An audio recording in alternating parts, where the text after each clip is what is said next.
Do you ever feel like you're playing a game, but you don't know the rules? Or worse, that you know all the rules, you follow them perfectly, but you still can't seem to win? You build a career, you nurture relationships, you pursue your goals with discipline, you smile, you show up, you do the work, but then, in a quiet moment, maybe late at night, or on a long commute, a question whispers from a deep place inside you. Is this it? Is this the feeling I was striving for? It's a strange and quiet sadness, isn't it? Not a storm, but a persistent fog. A feeling that no matter what you accumulate or achieve, a fundamental piece of the puzzle is missing. You look at the life you've built, a life that others might even admire, and wonder why a genuine sense of gratitude feels so foreign, so distant. You feel the immense pressure to be happy and the silent guilt when you're not. Today, I'm going to tell you a story, not about a person chasing a dream, but about something left behind after the dream was over. It's the story of a forgotten soul carved from wood in a place where joy itself went to die. A creature built for glory but condemned to rust, who discovered a truth so simple, yet so profound, it had the power to reshape his entire existence from the inside out. If you've ever felt stuck in a past you can't change, haunted by a version of yourself you can no longer be, or lost in a present that feels empty and colorless, then this story is for you. It holds a key. In the heart of that forgotten park, bolted to a rusted platform, stood a carousel horse. His name, from a time long past, was Stardust. He wasn't born, but he was made. He remembered the hands of the old carver, the scent of fresh oak curling into the air, the patient shaping of his noble head, and the powerful arch of his neck. He remembered the first stroke of brilliant white paint, feeling as if he were being clothed in light. The artist had given him a saddle of deep crimson, detailed with what seemed like real gold leaf, and in one eye she had placed a piece of deep blue glass that captured the sky. He was designed to be the lead horse, the pride of the carousel. For 50 years he lived a life of purpose. The park was alive with the scent of popcorn and cotton candy. The cheerful looping melody of the calliope organ was the soundtrack to his existence. His world was a blur of joyful motion, of rising and falling in a perfect, endless circle, carrying generations of children on adventures that lasted for 3 magical minutes at a time. He was a vessel for delight. But the world changed. New highways were built, diverting the lifeblood of travelers. Flashier theme parks rose from the ground in other states. The crowds thinned, the paint began to chip, and one autumn, the music simply stopped. The gates were locked, and a profound silence fell. Now, decades later, that silence was all he knew. His brilliant white coat was a web of deep cracks, like a road map of forgotten winters. His crimson saddle was faded to a dull, sun-bleached pink. His missing eye was a dark, hollow socket that seemed to drink the light, making him look like a weary old ghost. His very purpose, movement, music, joy had been stripped away, leaving only stillness, rust, and the lonely sound of the wind. But the deepest cracks, the most painful decay, wasn't in his oaken body. It was in his soul. His suffering didn't come from the rain or the rust. It came from the poison of a perfect memory. He was a prisoner of his own glorious past. His mind would replay the golden days with cruel clarity. He didn't just remember laughter. He remembered the specific, high-pitched giggle of a little girl with red ribbons in her hair who called him Star and refused to ride any other horse. He didn't just remember the music. He could feel the phantom vibration of the calliope organ thrumming up from the platform into his hooves. These memories were ghosts that haunted his stillness. And from this haunting, a deep, corrosive resentment grew. He watched hawks circle effortlessly high above, masters of their own destiny, and a bitter thought would form. You were born for the sky, for freedom. I was born for a cage, even if it was a gilded one. He began to ask bigger, more painful questions in the vast silence. What is a purpose that can be taken away? Was my value tied only to the laughter I could create? Now that the laughter is gone, am I worthless? He felt anger, anger at the faceless people who had abandoned him, anger at the rust that crept over his magnificent pole like a disease, anger at time itself for being so relentless. The beautiful sunset in Kansas was no longer a gift. It was a daily, fiery spectacle of another day wasted in oblivion. The gentle moonlight didn't soothe him. It cruelly illuminated his every flaw, every crack, every faded inch of his former glory. He wasn't just a horse in a forgotten park. He was a king locked in a forgotten tomb, forced to stare at the fading murals of his own triumphant reign.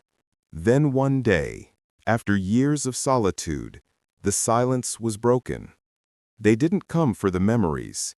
They came for the ruins.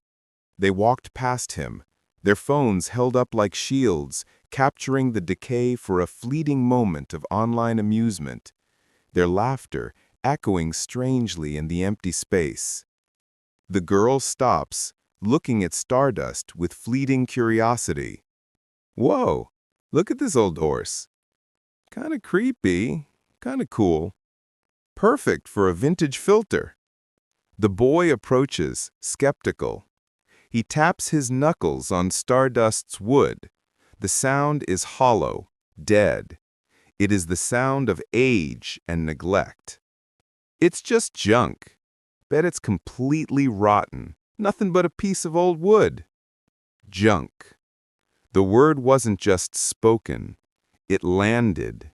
It was the confirmation of his deepest, most terrifying fear, voiced by the very world he was built to serve. But the violation wasn't over. The boy, driven by an impulse of boredom and destruction, grabs one of the most beautiful parts of Stardust's sculpted mane. Let's see. With a sharp, sickening, ugly sound of old wood breaking, he rips off the piece. He examines it for a second, uninterested, and then casually tosses it into a mud puddle.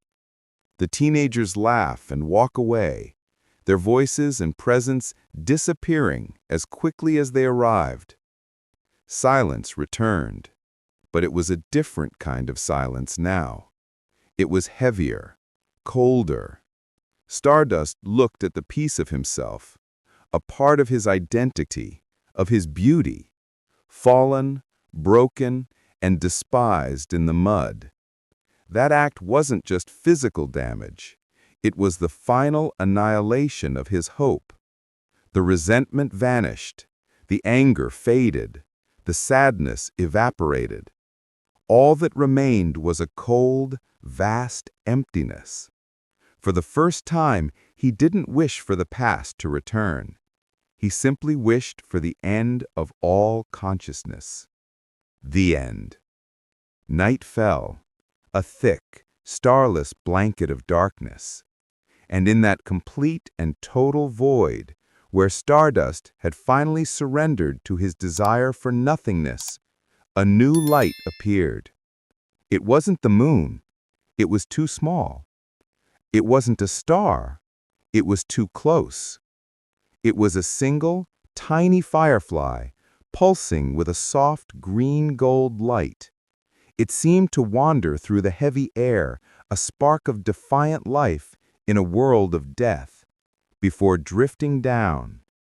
At first, Stardust dismissed it, another fleeting thing in a world of decay. But it didn't leave. It landed in the one place in the universe he could not ignore.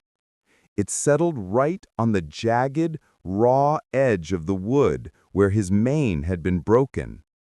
He couldn't move, but his entire consciousness, which had been collapsing inward into a black hole of despair, was suddenly drawn outward, to this tiny, persistent miracle.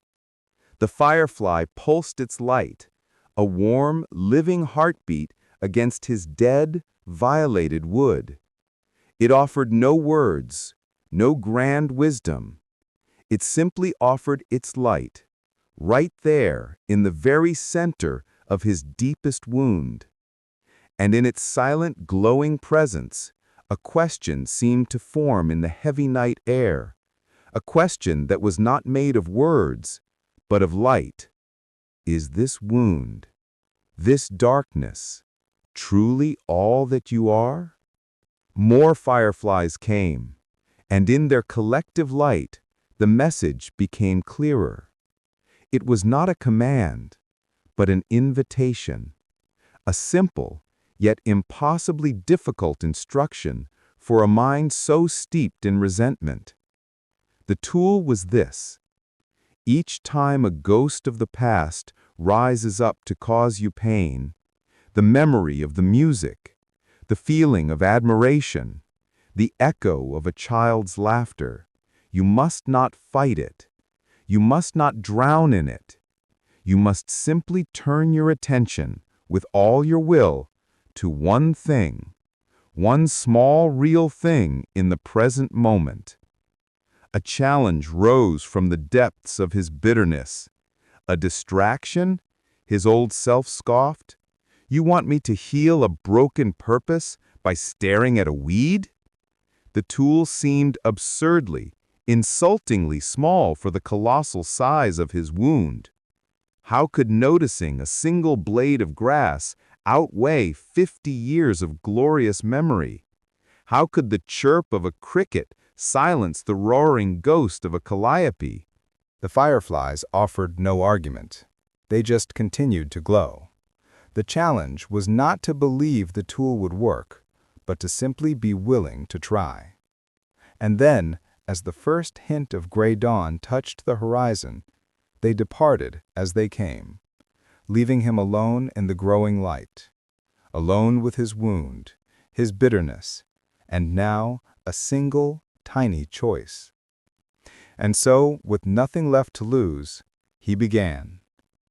It was the hardest work of his existence. The memory of the girl with the red ribbons would surge, bringing a sharp, familiar ache. The resentment would begin to boil. But then he would remember. He would force his consciousness, pulling it away from the powerful tide of the past. He would look down. A dandelion, his mind would say, focusing on its defiant yellow crown.